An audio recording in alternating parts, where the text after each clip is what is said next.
June 11వ తారీఖున పౌర్ణమి. అరుణాచల గిరి ప్రదక్షిణకి వెళ్తారు, వేలలో వెళ్తారు భక్తులు. వెళ్ళలేనటువంటి వారు ఇంట్లోనే అరుణాచల అష్టకం అని ఉంటుంది. ఆ అరుణాచల అష్టకం 8 శ్లోకాలు, ఇంత చిన్నది. దాన్ని తప్పనిసరిగా 11 సార్లు పారాయణ చేయండి.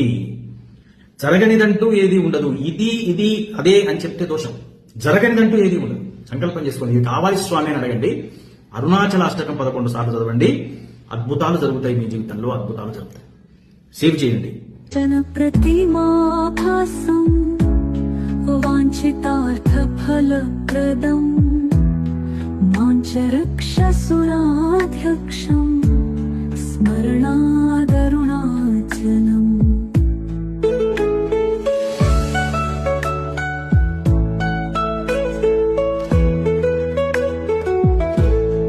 బద్ధ చంద్రజటా